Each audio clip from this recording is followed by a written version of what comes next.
right.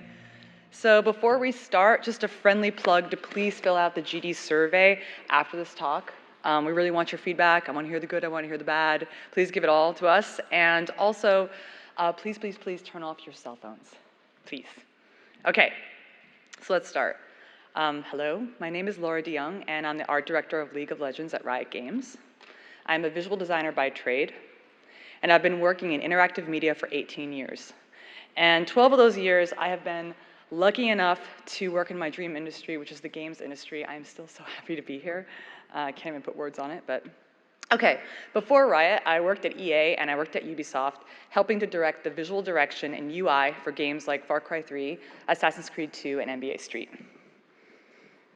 And I've been at Riot for 4.5 years. And when I started, I was the visual design director for League of Legends and kind of for Riot as well. And now as art director, my focus has shifted to managing artists and serving more as a creative stakeholder on League. And today, I want to talk about a project we've been working on for 4 years, and that's building the new client for League of Legends. And okay, we just launched our open beta last November, and we will be launching the client soon to players. I'm sorry, I still have to say soon. I imagined I was gonna be able to give you a date, but it's soon. And the project lessons are still very fresh. And when I say fresh, I mean we've been updating this PowerPoint right at the end based on developments that are happening back at the studio right now. So the information we're gonna share is really fresh, and I hope there's gonna be some lessons for you because we're learning some lessons every day. So the majority of the talk will focus on design decisions, but I also wanted to share some of the organizational lessons we learned along the way, so we'll do a little bit of both. Okay, so today I'm gonna focus on 3 things. So first is just a brief history of the client. You kind of need that to understand all the work that went into this. And then the 11 lessons that we learned way more than 11, but I'm gonna just share 11 with you today for the sake of time. And then the status of the client today, which by the way, is a lesson in and of itself. All right, so before we dive into lessons, let's go back to 2006, when 2 entrepreneurial gamers gathered a small group of developers to pour their hearts and souls into League of Legends. And it would have been easy to slap a free-to-play game on a web browser, but the team wanted a dedicated client so players would have a stable, competitive gaming experience, and the development team could add features and build content continuously without disrupting player experience, right? So a nice, contained experience. And they launched the game using Adobe Air.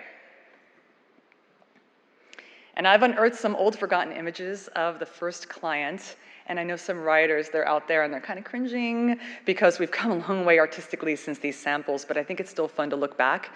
And by the way, the next series of images are a bit of a mix from the very first release and some different versions that we did over the years. We couldn't find everything from the very first release. So from a designer's perspective, this is not really pretty, but it definitely served its purpose. Players could see which of their friends were online, they could chat, and they could invite them to a game. They could check out their champion roster and their abilities. It's amazing. Augment their character's stats with our runes and mastery system. And purchase champions and skins in the online shop. And most importantly, they could launch a game through the client, right? They could play. But we had designed ourselves into a corner, and it was becoming incredibly difficult for the client to do anything else. Immediately after launch, the player base expanded far faster than anyone had expected, and the growth of the game made it very challenging to step back and dedicate attention to the client. And teams wanted to add content, right? Everyone's excited, like, let's add stuff, the game's great. So they want to add new game modes, and they want to add champion bios, and they want to add patch notes, and community videos, and esports announcements, and everything that you could possibly imagine. And the dev team responded to these demands by slapping on tech, art, and audio without any clear vision for the UX or the visual design. And this went on for years. And we continued to build on the client because League was always in catch-up mode.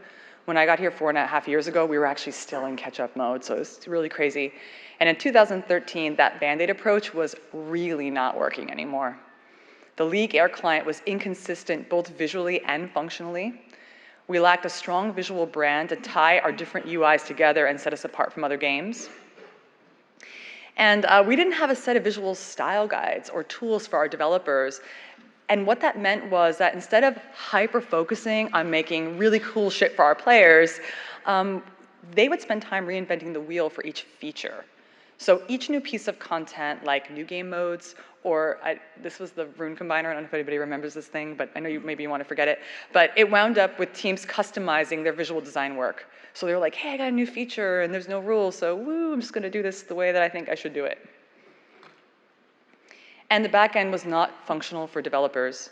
It was risky to add or subtract content because there was a high chance that any change would break the client. And this picture I put in this Jenga tower because I heard engineers refer to the tech as a Jenga tower. And you would go and talk to them and say, hey, can I just swap out this graphic for this graphic? And you'd get this like, no, you can't swap those graphics because players might not be able to play the game if we swap those graphics. So it really was the Jenga tower. Not anymore, but at that time it was. And the players felt the pain. And by the way, we shared their pain. And these quotes that I'm sharing, this is the G-rated stuff from our forums. And I'm gonna read it out loud. At Riot, your client sucks. GG Riot with your terrible, god-awful client. And my personal favorite, I do not know what I did in a past life to deserve this shitty client. Whoever you are out there, we really want to fix this client for you, I feel you. So when a project has gone this far, sometimes the only solution is to nuke it from orbit. Really, that's where we were at. We're like, there's nothing, we cannot polish this turret, there's nothing left that we can do with this. So we hit the reset button with a dedicated team. So this is introducing the art team, that we're hungry to make the client a great experience for players. The LCU team is quite large, it's bigger than this, but this talk is mostly about the artists, that's who's represented up here. And we collected 11 lessons from our experience rebooting the client, and I hope they will help you examine your projects from a different perspective, and maybe even inform your design philosophy and your processes. And I tried to keep this presentation focused to around 40 minutes. So I've packed our years of development into these really quick lessons, but before I dive in, an important caveat, the development process was not smooth and it was not perfect. Game development is iterative, and I think a lot of you know that it's often pretty messy. So getting to this point has involved a few false starts, pivots, expected and unexpected challenges, all of which have led to some pretty hard learnings to us. Okay, so let's go. No matter how big a team is, I believe the first step is to identify clear goals. So having a shared understanding of what you want to accomplish allows artists to explore different directions while still trying to achieve the same goals, right? We're all like going towards the same goalpost, we're running the same direction. So the goals we established, they weren't groundbreaking, but it gave us a shared understanding, and we wanted the client's visual identity to achieve 3 things. First, provide a flexible design for developer efficiency. Second, represent League's unique and eclectic fantasy world, and most importantly, resonant with players. Okay, for flexible, let me explain to you what I mean by that. We needed the artistic style to be something we could dial up or dial down and change depending on the needs of the product. So League, it's ever evolving, it's changing all the time, and the client's artistic choices needed to be flexible and provide a sandbox for developers to continuously add content, okay? And at Riot, we do aim to craft every piece of art and make it feel super special to players, but with the client, we need to balance that with scalability and systems thinking. There's not many opportunities to have a one-off in a design system. Okay, so represent League's unique and eclectic fantasy world. What do I mean by that? So we wanted the client to not only represent League's IP, but to actually deepen the fantasy. So there is so much IP going on, and we wanted to connect that to players and have the new client be a sort of extension of that fantasy. And then finally, resonant with players. Our most important stakeholder, players. In the end, it doesn't matter how nice the art is or how nice the design is. If it doesn't resonate with our players, we have absolutely failed. Okay, so before we dove into design mode, we had to understand and appreciate the diverse, complex, and sometimes ambiguous regions and characters in our universe. So we have 12 regions in League, including a region like Demacia, which is a lawful, militaristic society of fiercely proud people who value honor and justice.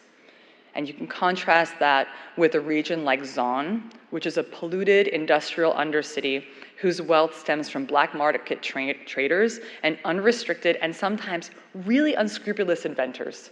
If anybody saw the Warwick update that we did recently, you know these people do some pretty unscrupulous things. So within these 12 regions, we have a range of champions and fantasies.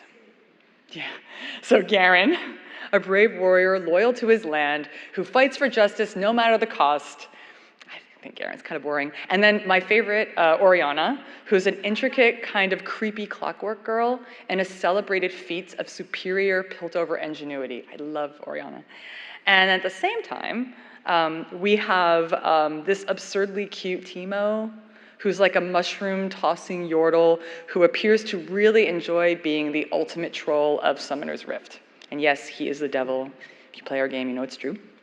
Okay, so we have a diverse universe with tons of regions, a broad range of champions, and a mix of fantasies. So how do we achieve our design goal? Represent League's unique and eclectic fantasy world. It's gonna be pretty tough. Okay. So we tried the obvious design choice in the beginning, super obvious. Let's represent every region and every fantasy. Let's try to blend them all together and see what we get. Of course, that's gonna be great. But when you try to communicate everything through a design, you end up communicating absolutely nothing. So here the team was working with a concept we called modern fantasy. So think modern materials mixed with a fantasy shape language. And this look was intended to bridge the gap between high fantasy champs like Rise and sci-fi feeling champs like Lucian. And this concept sort of meets our goals by trying to represent all of League's unique and eclectic fantasy world, but that's really all it does. Because by trying to be everything, it lacked a distinct visual flavor. And again, we really saw the client as our opportunity to not just represent League, but deepen players' engagement with our IP through visual storytelling, and this design just wasn't quite doing it. So, we began to narrow our focus and identify common themes. And we started to ask, hey, okay, so what are the common themes and experiences for every League of Legends player? What do they see in every single game? And that brought us to the Nexus. So the goal of every League match is to destroy the opposing team's Nexus, which is an edifice of crystallized magic. And here's an exploration of the concept of the Nexus. And it's a nice looking design, but the design did not uniquely represent League's eclectic fantasy world. We kind of felt like the crystals could be any game, and there isn't much of a story to be told about the Nexus, if I'm honest with you. It's just kind of like you blow it up. You hit it and you blow it up. So we didn't feel like there was much there. But we did think that narrowing the focus and finding common themes were the right approaches to this design challenge. But we realized, hey, we actually need a narrative. So digging into the cultural artifacts of specific regions, that brought us to the region of Piltover. So Piltover is a thriving progressive city and the cultural center of our universe, where art, craftsmanship, and trade walk hand in hand. So Piltover's power comes not from their military, but the engines of invention, commerce, and forward thinking. So they're kind of like the innovators of our universe. We love them. And our team immediately latched onto this specific Piltover artifact called Hextech. And in our universe, Hextech is a superior technology that harnesses the power of magic through a master-crafted mechanical object. So champions who can't typically control magic or channel magic, they can do so now with a Hextech device. That's very convenient. If you've ever laned against Caitlyn, she has that rifle and she has a crazy range. You can thank the inventors of Hextech for getting beat up in bottom lane. Okay, so here are Hextech device concepts created by our world building team. And in each iteration of this bow, the artist attempted to communicate that a Hextech device is expertly handcrafted. The blue is a reminder that the source of power is magic, which courses through the entire Hextech device. And then this glove, I'm not sure if the bow went, but anyway, you can see the glove. The glove followed the same principles, uniquely handcrafted and visible magic coursing through the device. So the team gravitated to this device. It kind of became our muse, particularly the glove. And armed with this Hextech theme, the team started to form a shared narrative. There it Yeah. Hextech gives a champion the power to control and channel magic. And we explored the idea of the client being a physical representation of a Hextech device. So the client could serve as a magical, intelligent partner that navigates players through the experience. So it works, right? It seemed like it worked. So now we had a narrative that inspired us, which is great. And it was time to roll up our sleeves and explore this concept as a design. And at this moment, the client's UX was not nailed down. We didn't know what the menus were going to be. We didn't know what all the buttons were going to be and all the interactions. And that's absolutely fine. We really didn't care about that. We just want to get a feeling for how Hextech would work if it was translated to an interface. So we keep those explorations super, super loose, but we always recall our design goals. And after many iterations, we wound up with a few options that we kind of liked, but they didn't quite meet our goals. And again, provide a flexible design for developer efficiency, represent League's unique and eclectic fantasy world, and resonate with players. Those were our goals. Okay, so on one side of the spectrum, we had designs that looked like this. Super lightweight, easy to develop take on Hextech, so it meets our flexible design goal. And if you take a look, like those little sort of white icons in the middle, that was our one big hint that this was a machine. So you can see this is about as light as you can go. And again, this meets our goal of being flexible. There are no heavy, intricate machine parts that would be difficult or time-consuming to design and animate. And while it's flexible, it did not provide insight into League's unique and eclectic fantasy world. And I'll add that I really don't think this would resonate with players either. So we have this on one side, and then on the other side of the spectrum, we had these runes page prototype that was rich in theme. It totally embraced the theme of Hextech craftsmanship and the machine. And during the review, I just want to say, we were reviewing this and the team was liking it. We're all like, oh, this is feeling really good. And team was on board, kind of like, yeah, we can keep building on this. And people were brainstorming different ways that we could expand this. And then someone asked, hey, what if we decided to add another rune type to this screen? So it was like a lot of quiet, crickets chirping and people looking at the floor because we'd gotten really caught up in this. The cool factor had distracted us and we had lost sight of our goal because the design did a great job of translating Hextech, but it lacked flexibility. It's a super, super compact design with interlocking elements which require each element to be rendered to look like integrated machine parts. It had to make sense. And we wouldn't easily be able to add or subtract from a design like this. But we did see something promising in this design, even if it was missing on the goal of flexibility. So we decided to explore each element in this design and deconstruct them into a visual system that would meet all of our goals. So we wanted to kind of take this with us to the next step. And this is one of my favorite moments of development, I love this time, which is deconstructing a visually interesting thing, concept, whatever, into systems and rules that will define a design language. I absolutely love doing this. So as a visual designer, having a defined design language helps you make deliberate design choices throughout production. It keeps the work consistent and it will help you and your team to understand and communicate why a design is or is not working. You will now have a shared language to communicate with each other. So it's not just like, hey, I feel like it's this. It really helps.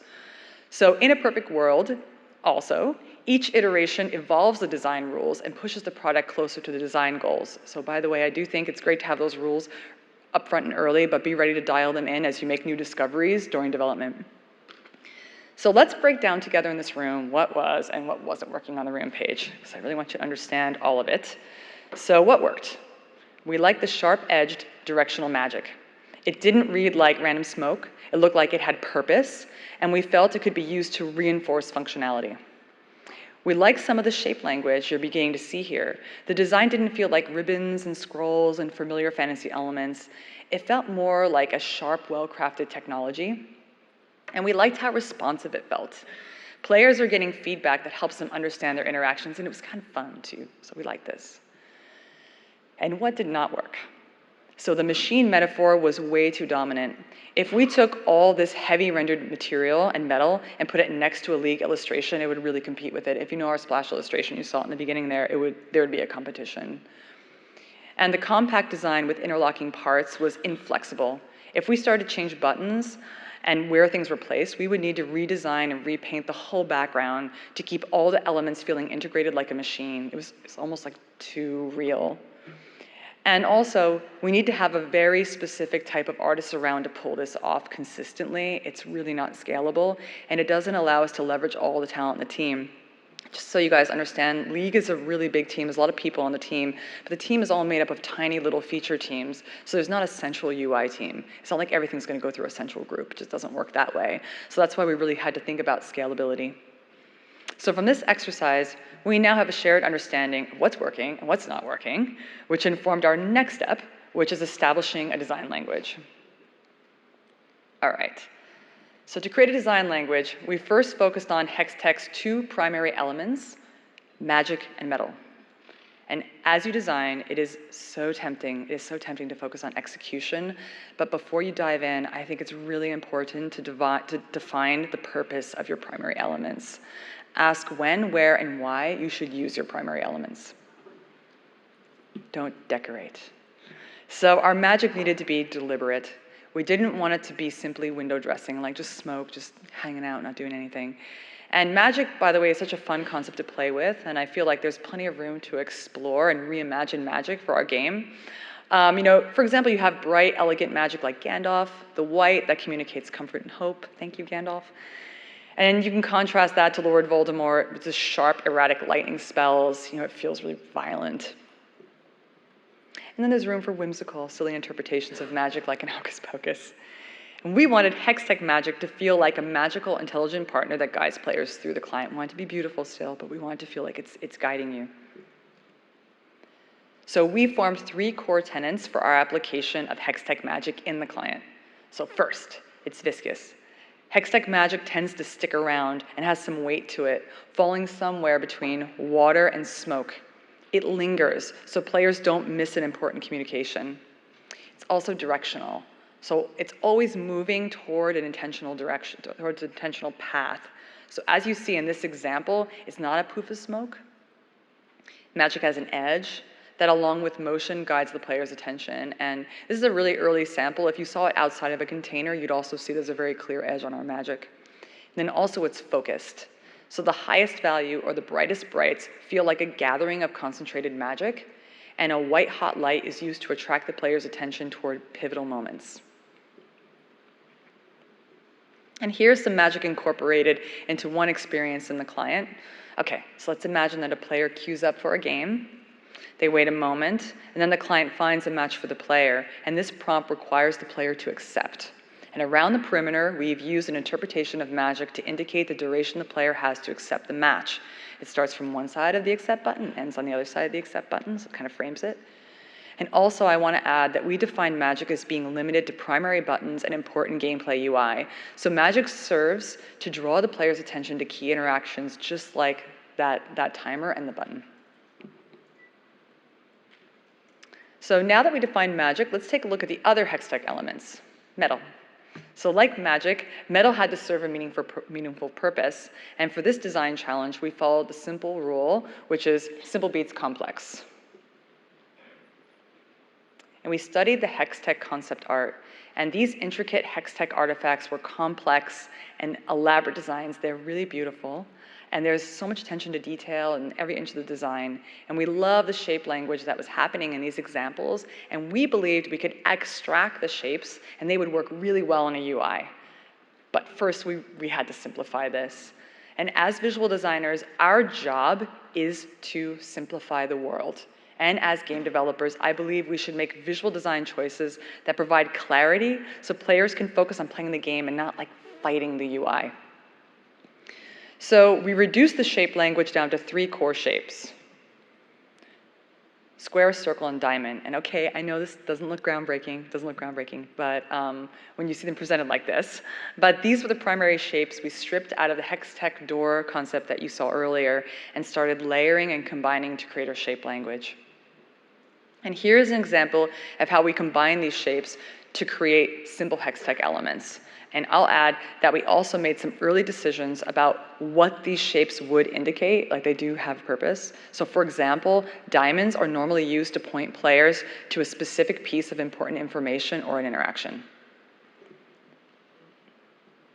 So now, we wanted to simplify the rendering of the metal so that it wouldn't compete with our content, like the splash art.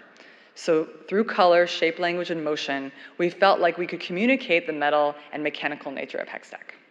So how do we do that? So the way we did that was, first, we chose gold, a color that people associate with quality metals. It seemed like an easy choice. We added a soft gradient, so there's a nod to specular lighting. So it kind of hints at being a metal without us rendering out all the metal. And then a sharp edge shape language that gives the impression of something mechanical. So by the way, we're getting into impressions now rather than literal interpretations of a machine. It's becoming more metaphorical, which by the way will be more forgiving when you're designing screens, because remember form follows function, right? It does. And when you have things a bit more abstract, you can be more forgiving, and you're going to be able to deliver on that. Okay. So also, yeah, there it goes. We saw a big opportunity for motion to support the idea that this slim, elegant line work was a machine. And when you think of a mechanical movement, you think of industrial machinery with weight and inertia that creates a sense of physical tangibility. So we decided to apply that physical tangibility to our metaphorical Hextech machine-like line work to communicate that it was a machine without rendering the metals. This is a very early test. We just had this very simple line work, and we worked with one of our motion artists who just said, hey, let me just take a crack at this. He did this in about 2 days. And it gave us a lot of confidence that we would be able to make this feel machine-like. And here's how it all comes together.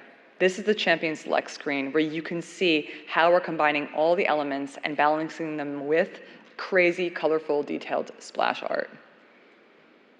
So we have at the center a gold metal Hextech ring, which feels like a mechanical lens focusing the champion, combined with a magic animation that directs the player's eye to the next interaction, which is the next player picking a champion.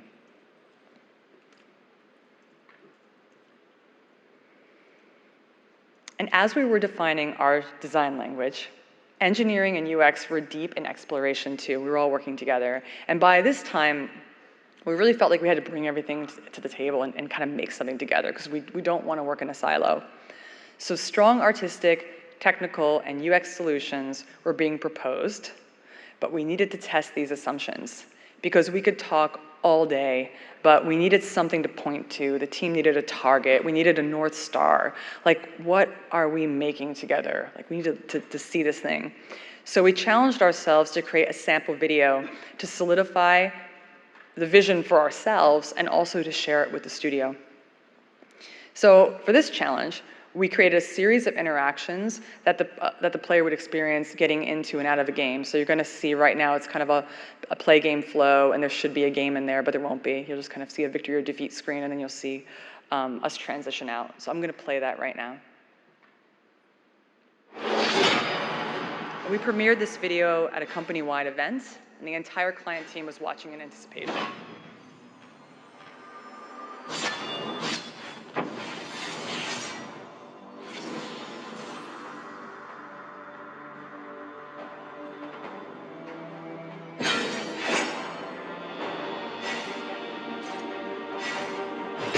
The heart is the strongest muscle.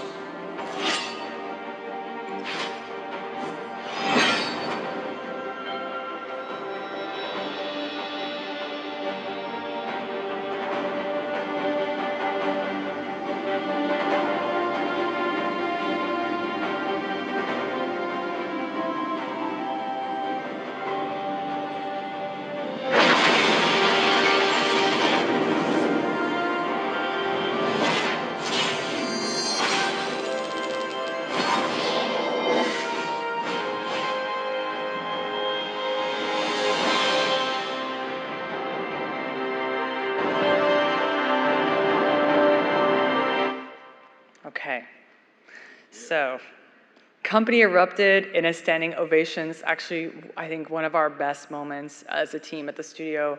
There was laughter, there was legitimate tears. People were so happy. I can't tell you how happy everybody was. It was an emotional moment for the team because we worked really hard on this, and we were energized, and we came back and went full steam ahead. Art, audio, engineering, and UX had this shared North Star, right? We knew exactly what we were making together, and that feels so good. It feels great. And it often translates to like crazy production velocity, right? Like, we're all on the same page. And they went back to work solving their respective challenges back at the studio. And that brings me to my last lesson, which is constantly come back to the table. So for many, many months, the visual designers and the UX designers crafted beautiful designs and beautiful art assets, but there was one major issue. Engineering had a Herculean task of rebuilding the client from scratch, and they had to launch a product that would not disrupt players. And as always with development, they unearthed technical obstacles, and their production velocity was inevitably impacted, but art and design's velocity was not. So if you can imagine, what kind of happened was we all started working together, and when I say the engineers slowed down, I mean we were going forward and they had to go all the way back and redo a whole bunch of things. And after several months of work and kind of reworking the tech, the engineers dug deep into the tech and they compared it to what we were trying to do creatively, and they discovered that for the lowest spec computer, which we call the toasters, the performance was going to be a pretty big issue, specifically for our motion targets. And this is really where we made our mistake, and if there's something you guys take away from this, I hope you take this away. And that was in allowing the different disciplines on our team to fall out of step with each other for too long. This is something we don't try to do at Riot, like we actively try not to do that. But we had a lot of rationalization about why that was happening, because the engineers, they really had to fix some crazy shit, right? And art and design, they didn't want to just sit around, they wanted to keep making things. So our disciplines fell out of step, and they fell out of step longer than we expected. We should have constantly performed reality checks and closely collaborated with engineering, testing the tech, critiquing the work in the build, and trying different methods to achieve similar results. So it's not enough to just bring everyone to the table. You have to keep talking, sharing, and testing each other's work. Like even if you fall out of step with each other, you need to find time to come back together again whenever you can, as much as you can, to talk and make sure everything is still in sync. So the client is still in beta, and we're analyzing player feedback and pain now. So let's revisit our design goals and take a hard look at the project. First, provide a flexible design for developer efficiency. Represent League's unique and eclectic fantasy world, and resonant with players.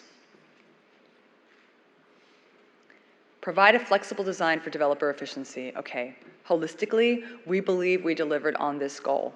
This lighter weight Hextech design system provides a sandbox for developers to create and launch new content. And they can do so while maintaining a consistent look and feel, so we feel really good about this. The designers crafted style guides and toolkits, and by the way, some of them are here today, so they're going to be able to share them with you, to provide guidance to the teams. And we've shared these style guides on Behance, so you can check them out there, but those are the really edited ones. We have some pretty detailed stuff. And however, there are some limitations to our current iteration. I want to share that too. We currently, for example, have a super tight color palette, which is blue and gold, which limits our ability to communicate different types of design elements and their purpose. For example, in the client, we originally planned to have gold be only used for containers, like important information, but sometimes now it's also used to indicate an interactive element. And this can be confusing for players, and it's a direct result of us not having enough colors and elements even to play with, so that's something we want to revisit. Represent League's unique and eclectic fantasy world.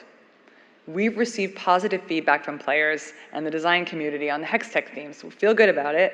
We're proud of the design, but we could have pushed the design further to maximize immersion. And for example, we're using web tech to build our client, but we don't want it to feel like a website, right? We want it to feel like a game. And we didn't go far enough to update traditional web design patterns like drop-down menus. I mean, drop-downs, they suck, and they don't feel fun or interactive, and we do have some drop-downs in there. And the most important goal, deliver a client that resonates with players. The players have spoken. We have not delivered on this just yet. And while the theme has hit the quality bar, players are focused on the most important part of the client, which is performance, right? And we've all heard the mantra, gameplay is king. For our client, performance is definitely king. And right now, we're making all the art and technical decisions to maximize performance for our players. So that's a big focus that everybody's back at home working on right now. Here we go. So this video that's playing right now is our new target, and this is the target for our first full launch of the client. I'm sorry there's no audio here because I know the audio really pumps things up, but this, if you can imagine the last video I was showing, you can kind of compare and see where we've had to pull back some of our work. And after we optimize performance, by the way, we'll be back to listening to player feedback to inform future changes, and also back to improving the client and adding things back in. So on League, I'll tell you, no feature is ever complete. It really is never complete. We're always looking for opportunities to improve the experience for players. So it's going to be ongoing. And there is no secret sauce in understanding how to improve player experience. As game developers, we just have to ask. The world of game development has really changed, and we can get instant feedback from our players now, and I advise you to do that. So for the new client, we baked player feedback into production. So last March, we launched alpha to get early player feedback. And then last November, we launched beta for another round of feedback, and that's actually where we got a lot of the feedback about performance. And for any League players out there in the audience, I just want to say thank you so much for testing the client. Thank you for your feedback, and we really, really hope, and we're working really hard to deliver something that's really worthy of your passion. So thank you, and please keep giving us feedback, by the way. And finally, I just wanted to add this here, that we're taking our design system of Hextech and we're evolving the theme outside of the game. So other teams have taken our Hextech interpretation and they've applied it to their products. So Merch has used it for packaging. This is a package that we created in collaboration with Funko Pop, where the team reinterpreted Hextech in print form. And last year, the team used the Hextech metal language and for the Art of League of Legends website and for the book. So you can kind of see it all through that. So for us, the real test of this design is in its application and also in its reinterpretation. And we're very excited to see how Hextech will be applied to other experiences for players in the future. And that's my talk.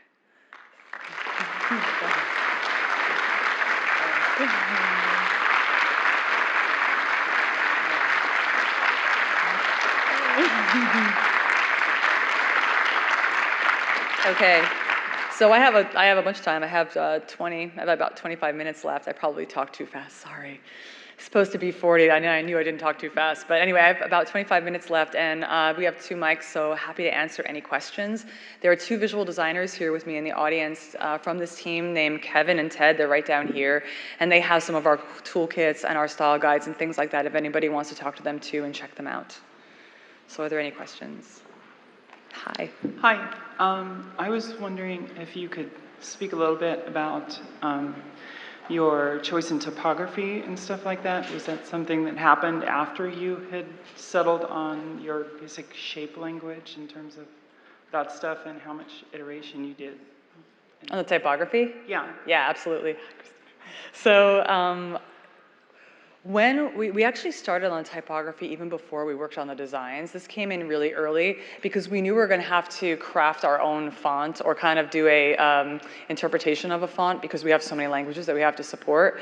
So for the main font that's even in this presentation, which is Beaufort Pro, we were looking at the League of Legends logo, and which is very busy, but it's a serif font, so that's really what happened. We were looking at the League of Legends logo, and we were looking for fonts that would be complementary to that. So we picked a serif font that is reminiscent of League of Legends, and then a sans serif font for all of the body copy, because that needs to be very, very legible. So something with a bit of character that has that fantasy league feeling, and then something really simple that's for all of the body copy and explanatory text and bios and things like that.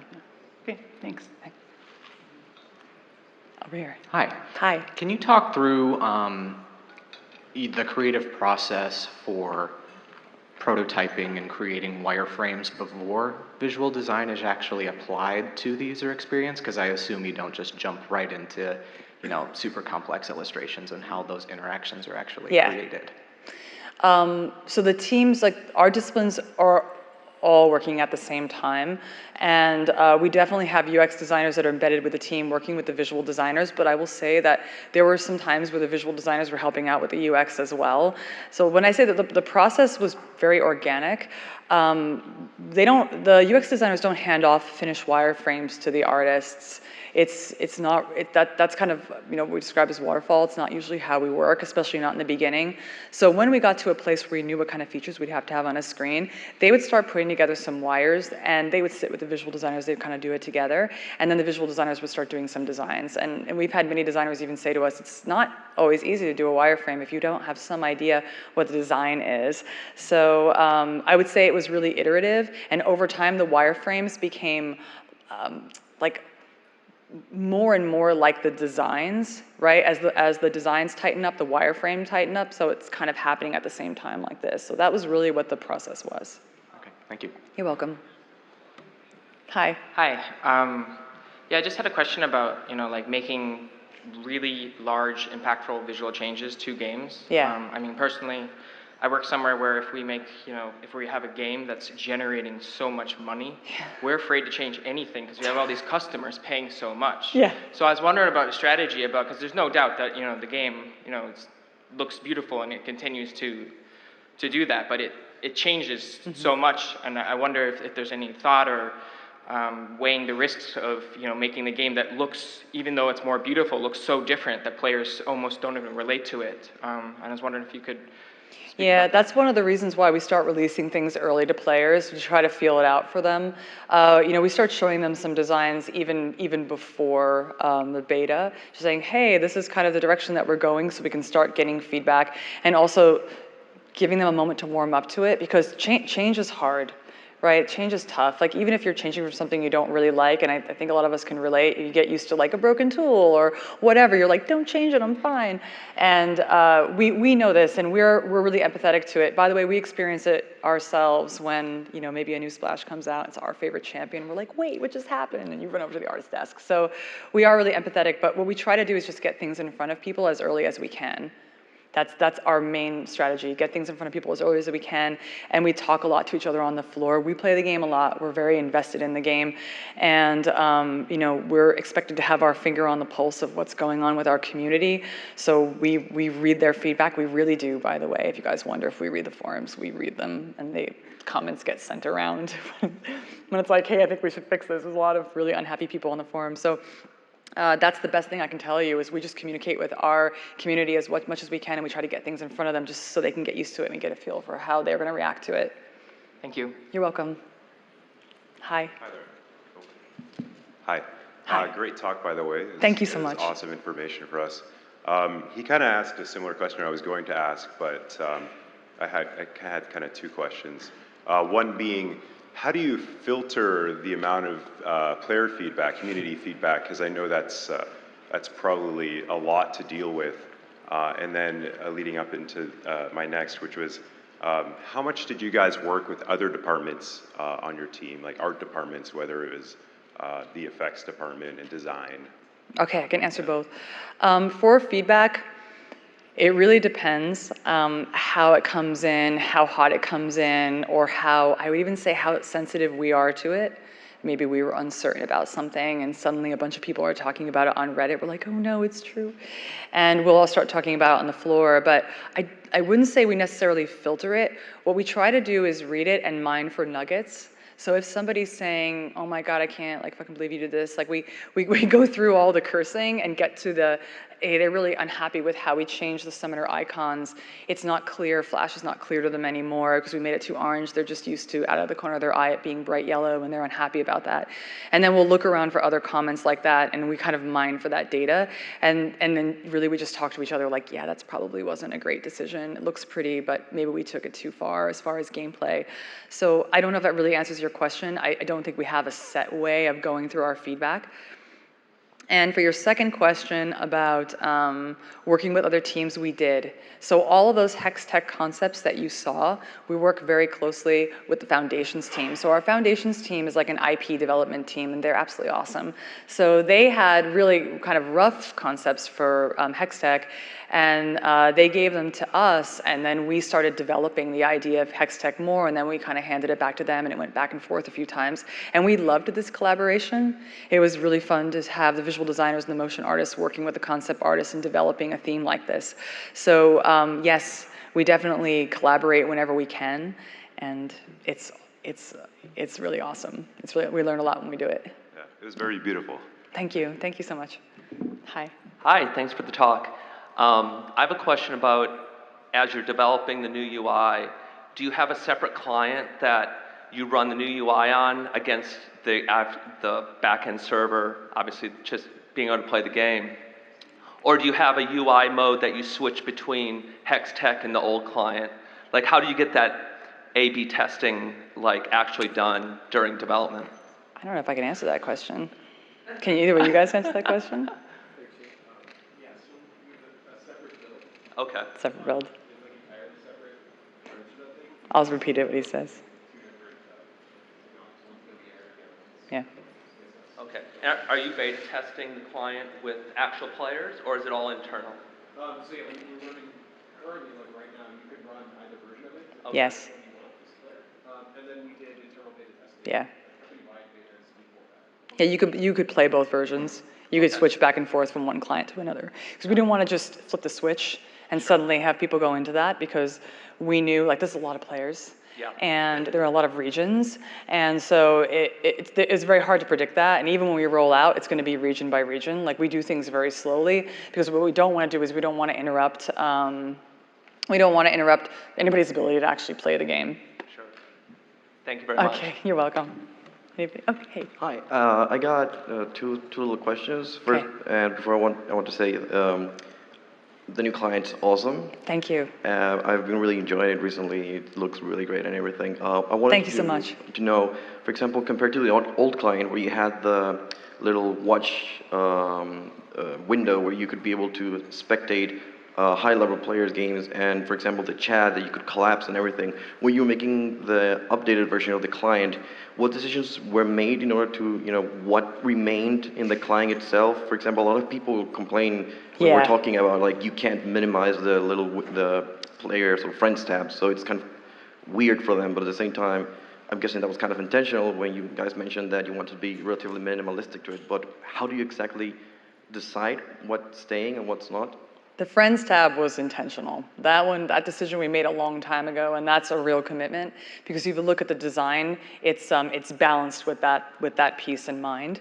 And it's really because what we know about League is that it's a better experience to play the game when you play with your friends, no matter what. And I think anybody who plays the game, everybody, it's like, I don't want to play pugs, I really like playing with my friends. So that was why that decision was made. But as far as features, what we're shooting for is feature parity, and then we're going to start adding new features. So once we ship the client, it's really not done. If you remember how I described League of Legends, like a really big team made up of a lot of little teams, right now LCU owns the entire client. That's what we call a team. It's the League Client Update team. They own it. But what's going to happen once we release the game release the client to everybody is that it's going to break up into small teams, and they're going to go back to working on new features. So you're going to see things popping into the client over the next few years. But for now, the most important thing is feature parity. Right. And for the second question, now that you guys have gone into this entire thing of developing the looks of Hextech and everything, how you think there's an effort going on eventually to update Piltover champions? That, for example, right now Caitlyn, she's from Piltover, but the guns and how it looks and the VFX and everything doesn't really feel like the Hextech presented in the client itself. Mostly, I think Heimerdinger does kind of fit that because of the bluish things and his shirts and everything. And for example, Galio right now has a Hextech skin that just looks nothing like the current proposition for Hextech. Are you talking about the old Galio? I know they're working on their work. As player, I don't know anything about it, but Wait till they rework. Wait till But no, I think that the answer is yes. And as a matter of fact, Hextech's been bopping around the game for a while. There's been the idea of Hextech, and it's been slowly evolving into what it is now. I would say a lot of this IP work was really only completed pretty recently. Like the work that we were doing, the foundations team was still working on what Hextech is. So yes, I think we look for opportunities now whenever we're doing a champion update. We look for opportunities to link them back to all the faction work we're doing. And I couldn't show you, we have a lot of faction work that's done, shape, language, and color, and culture, and everything about the place. So when you see a new splash come in, and if a champion's from Ionia or from Freljord, you'll see that there might be some motifs in the background and some changes that we're making to the champion so that they land very solidly in what we consider now to be the definite look and feel of that region, that realm. But it's going to be a slow process because we can't really just update everything at once, right? Because we're more focused on really gameplay changes that are going to be super important to the players. So we focus there first, and then we just find our opportunities to keep making the art more consistent across the board. All right, thank you. And one last thing, I don't know if anybody in the room here that was in the League Clang update has to do with this, but my dual partner says, thank you very much for adding the potato mode. It was horrible, and it was just killing his PC every time we played. Yeah, and that is exactly what we're working on. So that's great feedback. That's like the big thing that we're working on right now is like how to get that all performing well for the potato, the toasters, for all of those. So yes, and the two artists are right down here if you want to talk to them. Right. Thank you very much. You're welcome. Hi. Hi, thank you for your talk. I'm curious to hear about how the new client has impacted user player engagement with the IP, for specifically them accessing the news on the client, the store, or the creative content that's published on the client, and is there any room for improvement? Oh yeah, there's going to be room for improvement. I think we're still figuring out. I don't know if you've seen our Universe website, but we put up the Universe website now that explains all of the regions, and there's stories about our champions, and everything's there, so we can start getting the sort of the story of our IP out there. And we do surveys as well, like asking players how excited are you about the lore and how much more lore do you want to see, and we get mixed feedback, but a lot of players do want to understand more about the world, and that's one of the reasons why we do this. But as far as relating it straight back to engagement, it's hard for me to do that right now with the client not particularly being finished or out there. I think for us, it's more about, of course we want engagement, but it's about immersion. Because before we had so many different styles and so many things going on. We didn't have factions. You didn't know where these champions were from. It's hard to be immersed in that. It's like a kind of a scattering of really cool creative stuff. So what we're looking for in the game is having that sense of immersion, and having it feel like everything was thought through and all the pieces fit together. Got it. Thank you. You're welcome. Hi. Hi. That was really amazing. I got goosebumps looking at everything, so congratulations on that. Thank you so much. Thank you. I was just wondering, how does your team work, your UI, UX team? Is everyone hyper-specialized in their little field, or is everyone a bit of a Swiss Army knife where they can do everything, and do your artists do implementations, or they just leave it to the engineers? How does that work in a big team like that? That's a really good question. So first, on the type of people on the team, we have both. We have people who are specialists, and we have people that are more like a Swiss Army knife. And like one of our motion artists, Andrew, he's like everything. Like he can do everything. He can do this beautiful motion work. He can think of tools. He's very technical. He's kind of a savant, brilliant guy. So he is a Swiss Army knife. And some of us we're way more on the art side, right? Like myself, like way more into graphic design and art and thinking about design.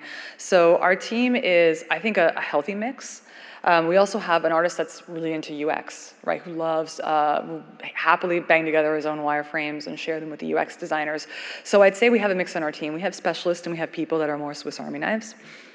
And then as far as how we work together, is that what the other part of the question was?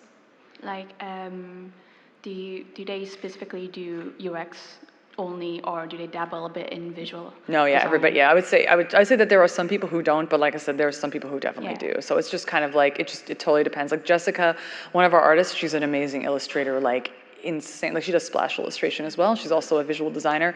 So in the beginning, when you saw that really rendered take of Hextech we did that looked like a machine, a lot of that was Jess's rendering.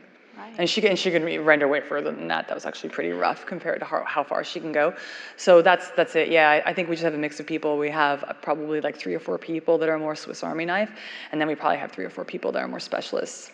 So in terms of if you want to expand your team, what do you look for in applicants or people? Do you mean for a specific discipline? Because you have to think that like the LCU team is kind of a cross-discipline art team. Yeah.